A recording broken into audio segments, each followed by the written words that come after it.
নমস্কার বন্ধুরা, আমি সুস্মিতা। আজকে আবার দুটো খুব সহজ রেসিপি নিয়ে চলে এসেছি। গরমের দিনে হালকা পাতলা খাওয়াই ভালো, সেই জন্য আজকে খুব লাইট দুটো রেসিপি আপনাদের সঙ্গে আজকে শেয়ার করব। দেখুন কি কি রান্না হচ্ছে। আজকে রান্না করছি এই যে চারা পোনা মাছ। আপনাদের সঙ্গে এই মাছের রেসিপি একদিনও শেয়ার করা হয়নি, তাই আজকে করছি। এই যে পোনা মাছ রান্না করব, চারা পোনা। তার জন্য প্রথমে লবণ আর হলুদ মাখিয়ে মাছগুলো ভেজে নেব।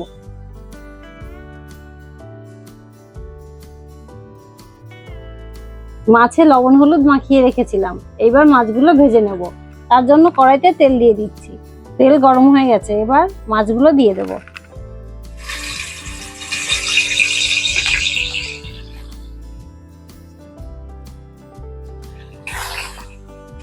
মাছের এক পাশ ভাজা হয়ে গেছে, এবার আর এক পাশ উল্টে ভেজে নেব। মাছ ভাজা হয়ে গেছে, এবার তুলে নেব। বাকি মাছগুলো ভেজে নেব।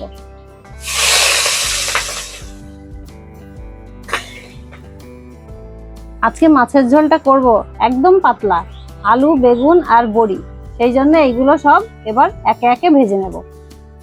প্রথমে বেগুনটা ভেজে নিচ্ছি।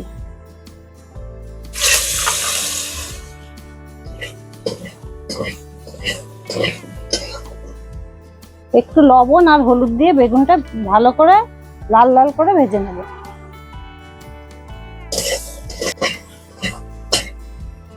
বেগুন ভাজা হয়ে গেছে, এবার তুলে নিচ্ছি। বেগুনগুলো একটু লাল লাল করেই ভেজেছি।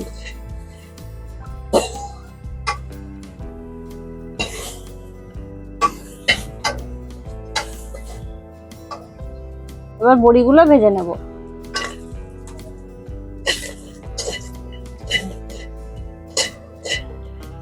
বড়ি ভাজা হয়ে গেছে, তুলে নেব। বড়ি খুব বেশি ভাজতে হয় না, বেশি ভাজলে শক্ত হয়ে যায়, তাই হালকা ভাজলেই খেতে ভালো লাগে। এইবার মাছের জন্য কেটে রাখা আলুগুলো ভেজে নেব। আলু ভাজা হয়ে গেছে, এবার তুলে নিচ্ছি।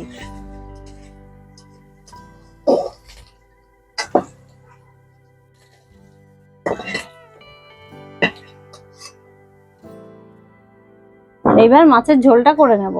তার জন্য দিয়ে দিচ্ছি কড়াইয়ে তেল। তেল গরম হয়ে গেছে, ফোড়নে দিচ্ছি তেজপাতা, শুকনো লঙ্কা। লঙ্কাটা একটু পোড়া পোড়া হলে দিয়ে দেব পাঁচফোড়ন।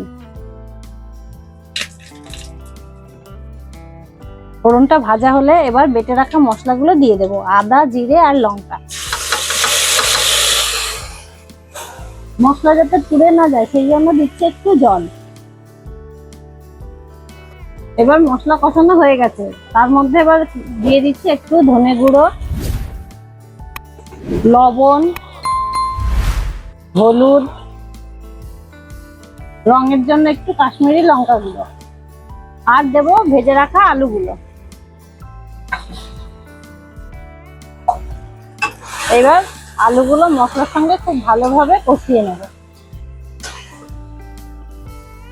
এবার দিয়ে দিচ্ছি কিছুটা জল।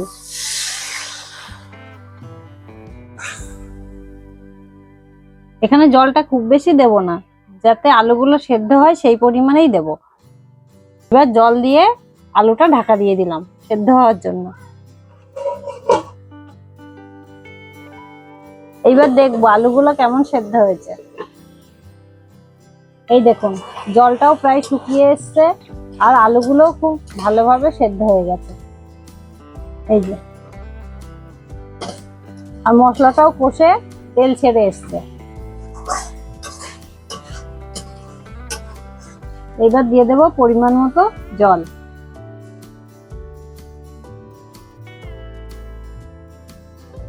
ঝোলটা খুব সুন্দরভাবে ফুটে উঠেছে, এবার ভেজে রাখা মাছ, বেগুন আর বড়িগুলো দিয়ে দেব। আমাদের মাছের ঝোল খুব সুন্দরভাবে ফুটছে। এবার দিয়ে দেব একটু গরম মশলা গুঁড়ো। এবার ভালো করে মিশিয়ে নেব। এবার মাছের ঝোল হয়ে গেছে, নামিয়ে নিচ্ছি।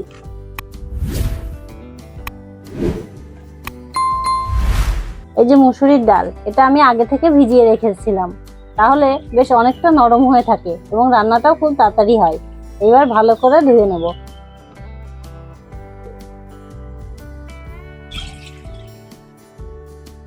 প্রথমে মুসুরির ডাল সেদ্ধ করে নেব, তার জন্য দিয়ে দিচ্ছি জল।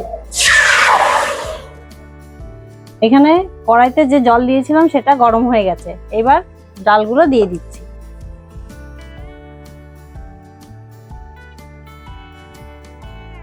এইবার এর মধ্যে দিয়ে দিচ্ছি কয়েকটি চেরা কাঁচা লঙ্কা।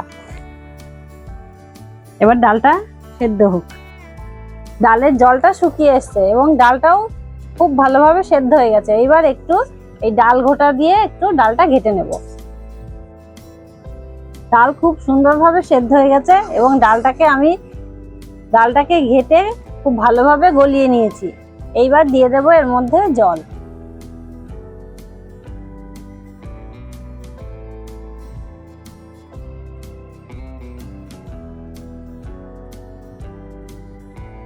এবার এর মধ্যে লবণ আর হলুদ দিয়ে দেব।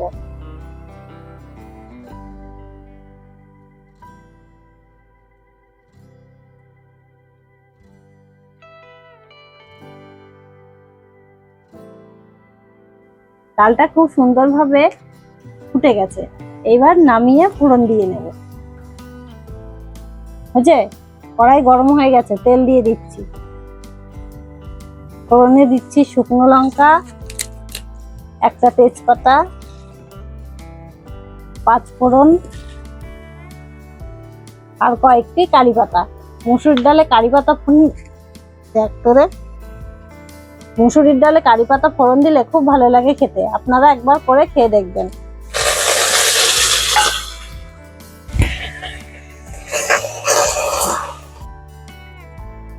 ফোড়নটা খুব ভালোভাবে ভাজা হয়ে গেছে, এবার ডালটা ঢেলে দেব। কারি পাতা দিয়ে পাতলা মুসুরির ডাল আমাদের রেডি। এবার নামিয়ে নিচ্ছি। এই গরমের জন্য একদম পারফেক্ট রেসিপি।